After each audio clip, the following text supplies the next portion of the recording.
I am Dakota, and I am addicted to love. It's funny saying that actually, because this time last year I uploaded a video solely critiquing love stories within literature, and now all I want to talk about is love and literature.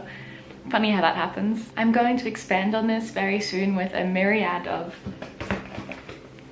book recommendations. Before that, I want to have a very quick mention of today's lovely sponsor, G2A. So G2A is a marketplace, like an online superstore for digital products, games, software. There's gift cards for streaming services, there's memberships and subscriptions for gaming platforms, there's software that you can write on, like myself, and there's games. So many games. I keep saying this, there's so many games. In fact, right now they're doing a console sale and a massive discount across the biggest games right now, such as 95% off for packs for The Sims. And I've mentioned this briefly the last time I spoke about G2A, but a little fun fact to add to your Dakota lore was when I was younger, I was obsessed with gaming, specifically The Sims. I would read when I could, of course, but after a 12-hour day of school and then dancing, I wanted something that I could just indulge in, like The Sims.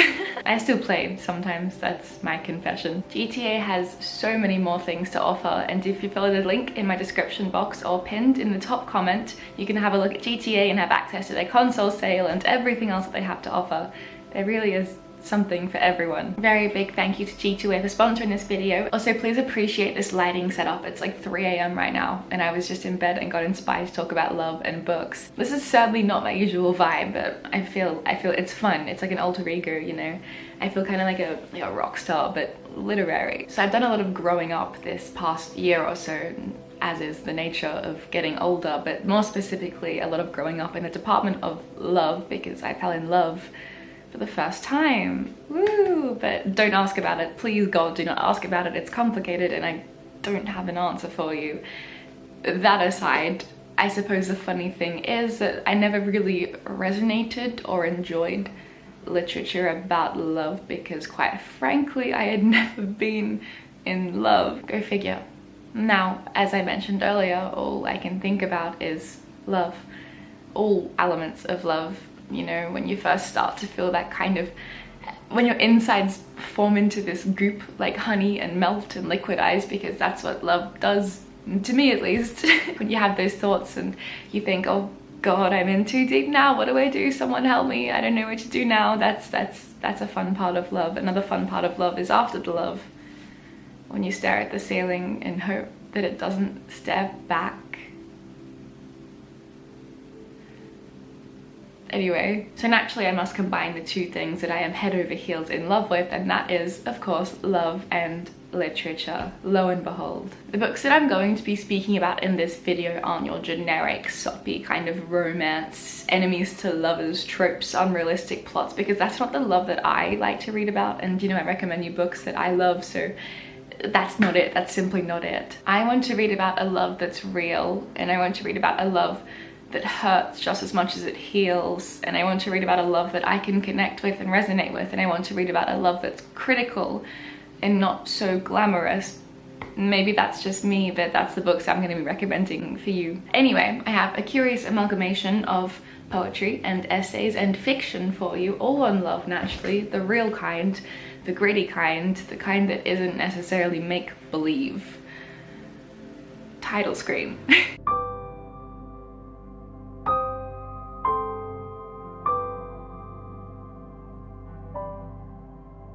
This is Everything I Know About Love from Dolly Alderton. This is essentially a memoir of the author navigating her experience of her early 20s living in London, and naturally I connected and resonated to this because I too am a young adult navigating my early 20s in London. Of course, love is ever so delicately intertwined with the author's experience navigating this in this place. There's no happy endings in this book because happy endings aren't necessarily realistic when you're just experiencing life in your early 20s. And the author dates a bunch of people, a handful of them horrible, a handful of them decent, and you know, the way that breakups and relationships tend is the author ends up learning a lot about herself and the world. Everything I know about love is about the terrifying but thrilling uncertainty of early adulthood. More specifically, the bad dates, the good friends, and above all else, realizing that you are enough on your own, because it's easy to forget that one. It's a deceptively beautiful book disguised with a whole bunch of wit, and I really appreciate the sentiment, so this is the first one on the list. The next book is De Profundis from Oscar Wilde, and this is essentially a 118-page letter. This is a really long letter slash confession slash stream of consciousness slash journal entry slash manifesto on love and hate and beauty and art and suffering and religion and the meaning of all of it. Oscar Wilde wrote this to his arch nemesis slash lover whilst he was in prison, and he was in prison more or less for being gay. Horrible times. I don't have words to describe how brilliant this is. My one qualm with this book was the fact that I haven't read it sooner, because I feel like this got into my DNA and fundamentally changed me. There were so many beautiful extracts from this book that I'm going to remember for the rest of my life. I just about painted my copy in pen because I want to remember every second line. I have 3 quotes and I simply cannot choose between the 3, so I'm going to read you 3 quotes from this book, okay? Love is a sacrament that should be taken kneeling and should be on the lips and in the hearts of those who receive it. I wish you would sometimes think of that. You need it so much. The second person addressal? I did cry when I read that, I will not lie to you.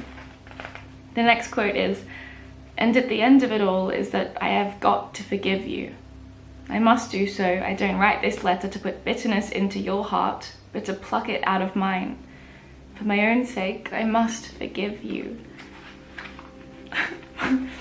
Where there is sorrow, there is holy ground. Someday you will realize what that means. You will know nothing of life till you do. This is hands down one of the most brilliant, beautiful books I've ever read. It's intense, it's like reading somebody's soul. The next book is called On Love. It's also called Essays in Love if you're from the US, and it's from Elaine Dupeton.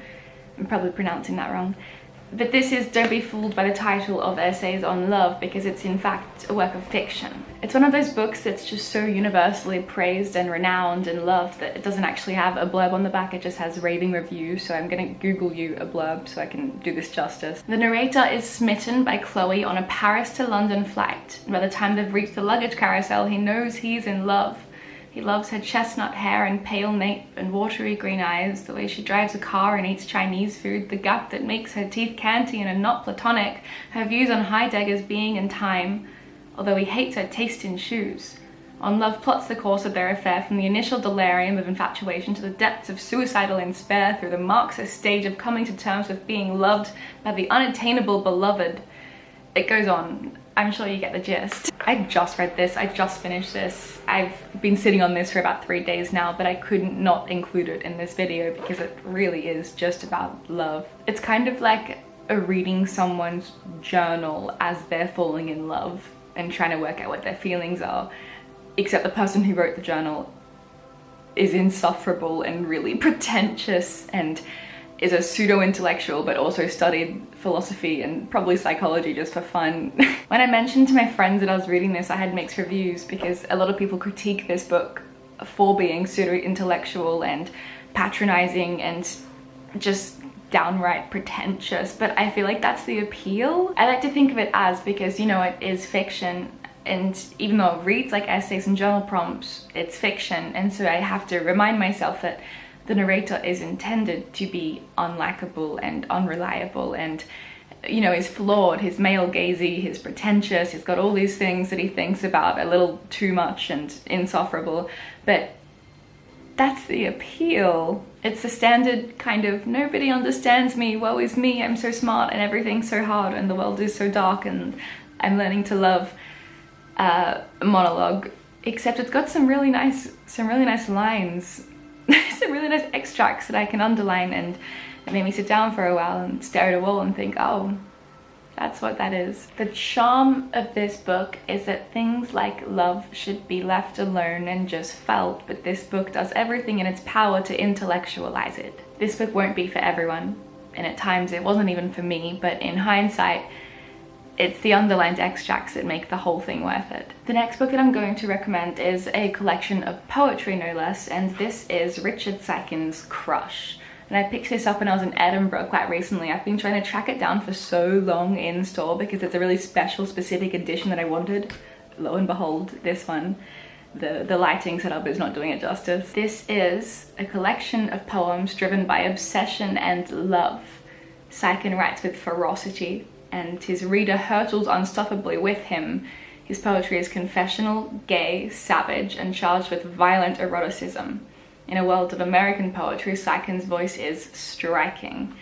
I completely agree with that blurb. What a wonderful blurb, because how do you sum up a collection of poetry? It's the hardest thing. Siken, to me, is one of the leading voices in contemporary queer poetry, and this is such a stunning read, and it really pulls apart, it doesn't pull apart the difference between love and obsession. The line is blurred, you know, as it is in real life. Love, obsession, infatuation, lust, just really intensely liking and adoring someone, admiring someone, and how they all get combined into this little mess and this little knot, and you can't pull them apart. That. This book is that. If you like poetry, this book is that. The next book I have not finished. I started this 3 days ago when my best friend gave me a copy because she knows that I'm in my lover girl era. This is All About Love by Bell Hooks, and I've read enough of it to know that this needs to go in this video. All the reviews that I've seen of this book say that this book more or less changed their life. And so I want my life changed. I've not read, as I say, I've started it 3 days ago, so I've not finished it. I'm taking my time with it because there's a beautiful collection that I want to chip my way through, but thus far I'm really enjoying how the book frames love as a verb. There's this beautiful song called Teardrops by Massive Attack, and the lyrics are like, love is a verb, love is a doing word, fearless on my breath. And that reads like poetry, don't you think? I think love is a doing word. Well, I mean, love can be a verb or a noun, but this book frames love as a verb. I'm getting a little hung up on the semantics. One of the things that made me speak about this book, which made my best friend buy it for me, was that I saw a review in passing, which I can't quote verbatim, but it said something along the lines of, this book feels like a hug in the way that it reassures you and reminds you that we're just human and we're learning, and you can pick up and dust yourself off and try again. Apparently this book is like a tonic. It's like a tonic for those who have experienced loves that aren't so kind and loves that make you a bit scared for other loves, like abuse and loneliness and things that aren't really nice. But apparently this book's like a hug, and I'm really excited to read the rest of it. And you know, I put it in this video on a limb because, as I said, I've not finished it, but I can't imagine myself turning around at the end of it and saying I despised it. So this is All About Love by Bell Hooks, and this is a collection of essays all about love. Next book I spoke about in my last video for summer reading recommendations, so forgive me for rambling about it again, but this is OK Days by Jenny Mustard, and again it has a really beautiful slipcover, but I hate slipcovers, so I take them off. Because I did ramble about this in my last video, I won't go into it too much, but this is not a book about love, but about the effects of love on people and what we do and how we change and how we think when love is at the center of our thoughts. I've mentioned this a million times before, but just in case you're new, I really tend to avoid romantic fiction just because I really struggle to connect to it and find romantic fiction that I consider to be real. And I'm a realist, but I'm also a dreamer, and so it's really hard to find that middle ground. You know, this book specifically is compared a lot to Sally Rooney's Normal People, and I couldn't relate to Sally Rooney's Normal People. And so because of that reason, I didn't love it as much as some people may. But the main difference between these two books is, yes, they're both about two people falling in love and then falling out of love and then falling in love and kind of meeting back up in the middle and waiting for each other, and all of these things happen and life continues just as it does because we're all just living the same world. But with normal people, there was a massive miscommunication, and they didn't just tell each other that they loved each other, whereas in this book, they both know the entire time that they want to be together, and even though they're not sometimes, you know, they communicate, and that's important to me. Maybe this is just because I'm not shy, and I think life is short, and I think that when you love someone, even though it's scary, you should just grab their face and tell them I love you. Maybe that's just me. I also wouldn't really class this as a romance. I'd class it as a character study, a literary fiction character study, and you know, there's layers to this. It's raw and it's gritty, and it's not just about the love, it's about the people, and I love that so much. It's set in London as well. A bunch of these are set in London because, what can I say, I'm a London girl. Moving on from that, I do want to talk about a Sally Rooney book that I read last summer, the end of last summer, and that was Beautiful World, Where Are You? And everyone told me to read more Sally Rooney because in my critique on love stories in literature video, I blatantly admitted that I didn't really connect to normal people, and everyone said, you just haven't read the right works of hers. That's not her best works, try something else. And I did, and I read Beautiful World, Where Are You? And I loved it. I loved it, but I wouldn't say it's a love story, and so I don't know if this is the right video to put it in, but I'm going to talk about it anyway. I also borrowed my friend's copy because we were in Paris, so I don't have my own copy. I should probably get my own copy. I liked this book compared to normal people because I found this one intellectually stimulating, and I don't say that in a pretentious way, I say that in a I need layers to my fiction way. It's basically about, it's about 4 people, and they intertwine, and love and work and life and all this stuff. The character that I really connected to was Alice, who is a young novelist who is lonely but impulsive and found herself upon this world that she's dreamt of and now suddenly has. And because of this loneliness and impulsivity and luck of her career, she asks a random guy that she goes on a bad date with to go with her to a book thing that she has in a different city. It was Rome, and I'm very cautious generally about how much of my personal life I talk about on the internet, but this is just a relevant story and it's quite funny actually. But you know, I'm talking about how I see myself in Alice, and then I read that and I did a very silly thing. Well, not silly, it was fun. I don't know, you can tell me if it was silly or fun. I met someone at a bar, a really shady, grimy bar, by the way, at like 3 a.m. I met someone at a bar and we met, and then we got talking and we got along quite well, and then an hour later we booked flights to Italy together. And then the next morning all my friends were telling me, what are you doing? What are you doing? He might murder you. What are you doing? You don't know this person. I went, I had a good time. So I know, I relate to the loneliness and impulsivity of traveling to Rome with strangers. Been there, done that. To me, this novel kind of reads like a screenplay. It feels a lot more intellectual and a lot more weighted. There's these inserts of emails between the characters that provide this incredible insight into their minds and how they're processing what's happening as we're reading about what's happening, and I really appreciate it. It feels raw, it feels real, and I don't know if it's the truest depiction of love, but it's a damn good one. I enjoyed this book. Again, I don't know if this is the right video to put it into, but I just got thinking after I spoke about the last book, and alas. The remaining 3 books are, surprise, surprise, from the poetry. I don't know about you, but as a poet and an avid poetry enjoyer, when I think about love, I think about poetry. And I think that the thing about fiction is there's so many ways that it can be portrayed via fiction, but with poetry it's more of an expression and more abstract, and you can kind of put your own interpretation onto it in meaning and devour that how you will and relate your own experiences to that. I'm rambling again. The first collection of poetry that I have would be a sin to not put it in this video, and that is Sappho's poetry, and I'm so sad that my collection of Sappho's poetry is across the planet. Sappho was a poet, and this was from long ago, ancient Greece. I think it was like late 500s BC, and she lived on the Isle of Lesbos, which I actually haven't looked up if that's why queer women are called lesbians, because of Sappho and Lesbos. I should look that up. She was so famed for her beautiful words and poetry that she was dubbed the 10th muse.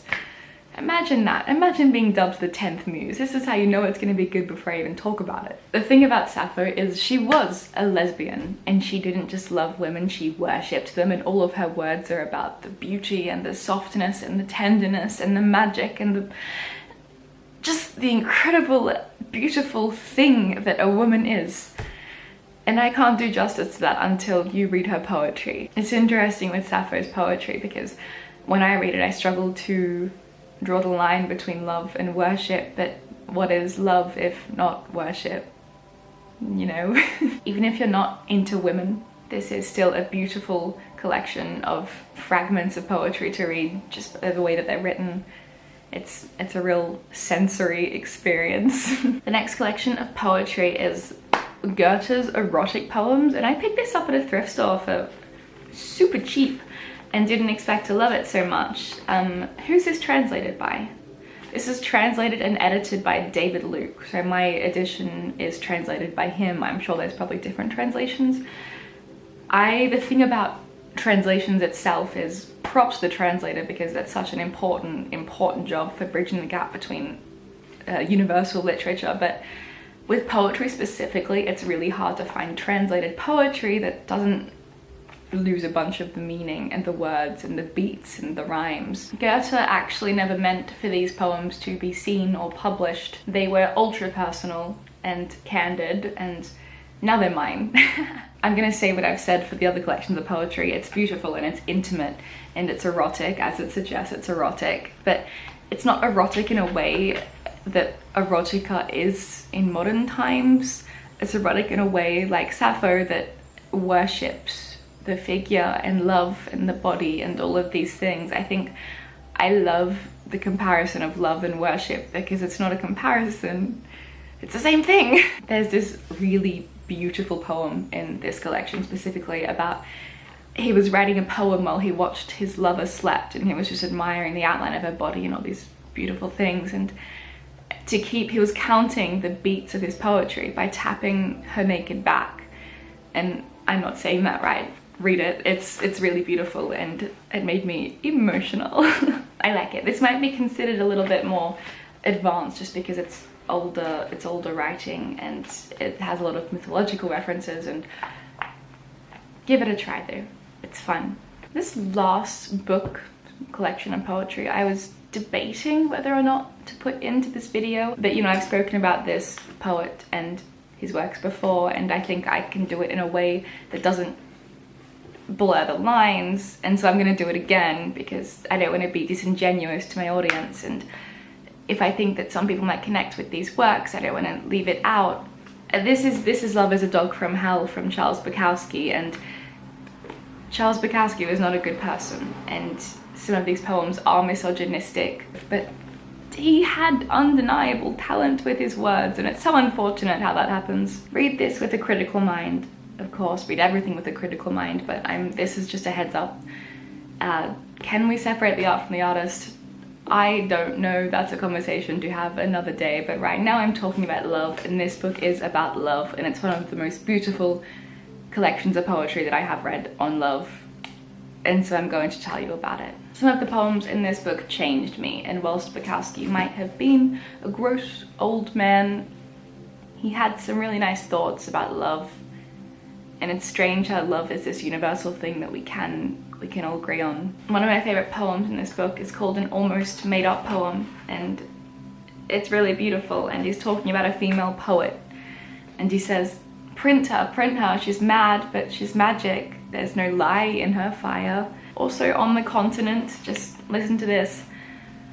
I'm soft, I dream too.